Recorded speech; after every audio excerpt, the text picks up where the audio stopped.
Good evening, Big Brother fans. It is Sunday, September 8th. Yes, day 55. And I'm out walking the dog, and I'm going to do a fairly brief update of this weekend's activities. I may, we'll keep it pretty brief. Give you the highlights about what's gone on since I last talked to you, and I'll catch you up on probably a little bit more in depth maybe tomorrow morning on my drive to work. So, last I talked to you was Friday. The House, I think the feeds were down because of the nomination ceremony, and then they ended up having some power issues on the West Coast, somewhere in the West Coast, or various places on the West Coast. May have had to do with the heat, not sure, but whatever it was, the feeds were really glitchy most of Friday night. But we knew that Chelsea planned to nominate Angela and Chemo. We knew that was going to happen, and that is indeed what happened. It just took us a while for us to figure it out. The first time I realized I was 100% sure was when Chemo says to Angela, "Well, we both managed to get nominated," as a joke. So that was the nominations. Saturday, power veto time. The players that got to play were Rabina. The extra players were Rabina, Quinn, and Mackenzie. Now remember, we now only have 2 nominees, so we need a third power veto player selected to get the total up to 6 because that's how they've done it forever. And why would we change the rules? Oh wait, they do change the rules. They haven't changed this. This is one solid, I can't remember if it was Big Brother 6 that they locked in this number. I think it was. I think each of them got to spin the wheel in Big Brother 6. So they each person involved.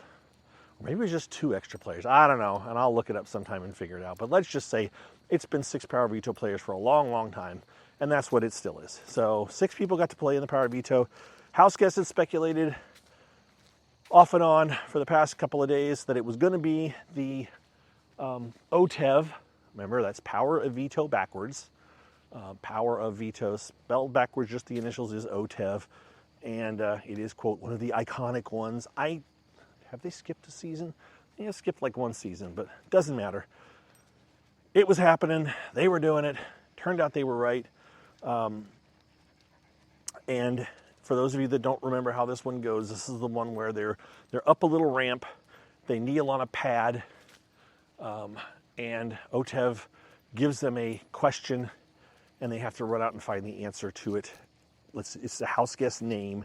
They have to get the house guest name. It usually, I think it probably always is, and I forget this every year, it's probably only evicted house guests so that people in the house, in theory, don't have an advantage because it's only about people that aren't around anymore. And the first question for them was something to the effect of, which evicted house guest did not play in the first power veto competition? Okay, that was the question. Which evicted house guest did not play in the first power veto competition?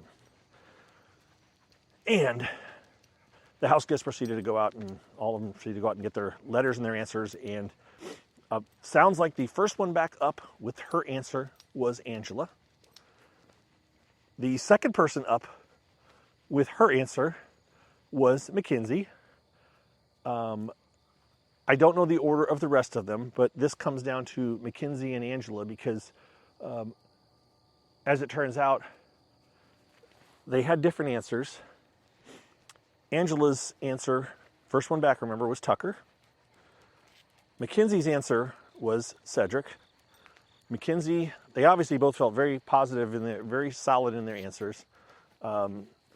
Mackenzie saw Angela's answer was Tucker, and so she said she tried to hide her answer from Mackenzie Mackenzie tried to hide her chip from Angela when she was coming, when she was up there, because she did not want her to realize that, in her opinion, she had the wrong answer. She didn't want Angela to go back and get a different answer. And as it turns out, Angela did see her chip, and she looked at Mackenzie. This is all from Mackenzie's retell, which I shared online yesterday. She looked at Mackenzie and said, "You're right. Like, you got the right answer." But Angela had Angela since I don't know if Angela knew that Mackenzie had seen her answer or not, but Mackenzie thought, "But you're telling me I'm right, but you're right. So you think I'm wrong, but I think I'm right. So I'll just wait." And then they proceeded to watch everybody else get all their chips and get up to the top. And Angela particularly apparently celebrated when Chemo grabbed the Tucker chip as well. So the answer, by the way, was Cedric. Remember, he was a mascot for the first head of household competition, along with Chelsea, but Chelsea was in the house, so she's not one of the evicted house guests. So everybody except for Mackenzie had Tucker for an answer, which means everybody except for Mackenzie was eliminated on the first question. And I'm 99.999% sure that has never happened. Matter of fact, most of the time in the OTEV competitions, it's all about speed. Everybody knows the answers, and they get them up there, and it's all about beating each other out and finding your chip and getting up there as soon as you can. So the fact that everybody got it wrong, except for Angela, means maybe the question was too hard. Maybe it was a bit tricky. Maybe it was a bit confusing. Maybe it shouldn't have been the first question that you ask all these people. I don't know. But it is one of those things where obviously they ran them and they tried them, and you know, you'd think that they would have, I don't know what any of the other questions were, but I suspect that none of them were quite as difficult as that one. And so the house guests, so Mackenzie won Power Veto on the first question. Never happened. And it'll be interesting to see how they show it on Wednesday's show. And imagine the amount of time that the whole staff put together. This has happened before, by the way. There have been other competitions, not OTEV, but there have been other competitions that were basically flops because the house guests did not last long. Usually endurance competitions. And I'm speaking specifically of Big Brother 6 with the volcano that Mike Boogie, Janelle, and Erica, it was part one of the final three of the final head of household competition, and Mike Boogie decides they both have to take him to the finals, and so he jumps down and says, "You guys both got to take me, so I'll leave it to you two to figure it out." And Janelle kind of freaked out and kind of lifted her hand off the key to look around, and then quickly put it back on. And she got called for it. And so Julie, I think after a commercial break, said, "You took your hand off. You've been eliminated. Erica, you won part one." And it literally lasted, 30 seconds or so. And then as well, there's been at least one time the spinny competitions can go badly very quickly. And I want to say it was Big Brother, was it 17, 18? Somewhere in there. I think it was one with the dentist, with Johnny Mac. They lasted one rotation. Everybody fell off. They didn't even, I don't even think they got to the end of the show before somebody won it. So there was like no endurance. The spinning ones have been very, very destructive to people's games. So anyways, this isn't the only time this has happened. This is the first time this happened with OTEV. So we'll see how they do it on Wednesday's show. All right, so you've got Mackenzie is the winner of the head of household, or the Power Veto. And now what are we going to do? We had talked about how, or maybe I hadn't, they had talked about how as long as Angela doesn't win it, we're not going to change it. Or if Chemo wins it, he can save himself. But otherwise, we're not changing nominations and we're voting out Angela. This is what we're finally on. We're finally going to get rid of Angela. We're getting on task. We're going to do this. And that seemed to be the plan for at least 5 minutes. But as it stands right now, and I'm kind of getting to the quick of this because I'm going to end this one. As I'm talking to you just right now, it's very possible Mackenzie will save Chemo with the power veto, and Chelsea will put up Leah. Now, how did I get there? That's the weirdness of this thing. It's come to their mind. They keep being willing to keep Angela around. They just keep telling themselves, "Oh, we can't tire of her, but now she's going to be in jury anyways." And it's like, we can just do we'll get her out next week. This week is our opportunity to do this or to do that. And they got it in their brains that they need to break up Quinn and Leah. Now, Quinn and Leah have been kind of buddy-buddy the last couple of days. They've been buddy-buddy off and on from time to time. But for some reason, they've now decided that Quinn and Leah are too close. And so they need to break up them. And by breaking up Quinn and Leah, they give Quinn will be the one having no one. And Leah is a little bit close to Mackenzie, even though I really don't think she is. I really think Mackenzie and Leah have been willing to just backstab each other. But doesn't matter. This is Chelsea. Chelsea's been hanging out a lot with Takor and Rubina.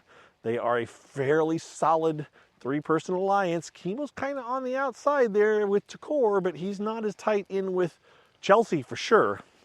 And so I really think that it looks like I'm going to be interested to see how they get Mackenzie to say, well, okay, they're going to get Mackenzie possibly. If they get Mackenzie to use it, she'll use it on Chemo, because I think she's still really mad at Angela, because how dare Angela try to fool her in the power veto competition, and all the stuff with Matt early on. It's just Mackenzie has felt wronged by Angela, and so she won't look to do her any favors, I don't think. Even though I'm sure they've hugged and made up multiple times in the last couple of weeks, right? 3 weeks, 4 weeks, whatever. Water under the bridge, we'll move on, we'll reset, da-da-da. Yeah, no, it doesn't matter. When you need a reason, there's lots of reasons to pull from for why you're doing something. And they will find a reason for Mackenzie to save Chemo, and then Chelsea will find a reason to nominate Leah. They will confirm to Leah, you're safe, you're okay, and then she'll get voted out. We'll see. Things could change. They do change, but yeah, it's another week of craziness here, folks. I mean, it's just amazing. I don't, as I said earlier, I'm not that this house is great at strategy. I don't know if they're great at gameplay. They just are they really don't have much loyalty. They really seem to be willing to get rid of each other. I mean, there's talk about, Chelsea, Rubina, and Takor have been together since the beginning. No, they haven't. They were, but they were with everybody else too. That's the thing. They've all been close with each other at one point or another. They've all promised each other things. They can all say, I was always with you. No, you weren't. You were with other people too, but they're gone now. So now you can point back and say, remember when we said we had a final three back in the day? Yeah, that's the one I really meant. Not the one with Cedric, who's out of the house now. No, not that one. You mean the Cam, Cedric, Chelsea one? Yeah, that's the final three that was the base for the Pentagon, that was the base for the collective. Yeah, that one didn't really mean anything. That wasn't legit. There's just all kinds of it's convenient. They are alliances of convenience, and I don't care how many times, let's say that Rubina and Takor and Chelsea get to the top three, and they say we were always in it together with each other. No, you weren't. This is the alliance that worked out. It's not the alliance. You would have said that no matter how. Each one of you would have said whatever worked out, that's how it was going to go, or at least you would have leaned into that kind of angle. So that's what's going on right now. Things could change between now and tomorrow morning. So tomorrow morning I will do another update and let you know if things are still on track to go this way. But this is just for the power veto meeting, remember. Then we have to get to the actual 2 days before, and there will be no AI Arena this time, but there will still be Waffle Tuesday, Flip Flop Wednesday. If it is Angela and Leah on the block, Leah will probably try to rally the troops. Angela will probably annoy some people to the point they say, I can't do another week with her. And so I could see it going both ways. And whatever happens, whoever goes between those two, it is what it is. If that's what it is, if chemo isn't still on the block, right? This assumes that McKinsey uses it on chemo. And that could change as well between now and tomorrow. So thanks for listening, guys. Thank you for your support. Day 54. Oh, we're getting there, folks. 35 days to go. Oh, all right. Thanks. Take care. Thanks for your support again. We'll talk to you later. Bye-bye.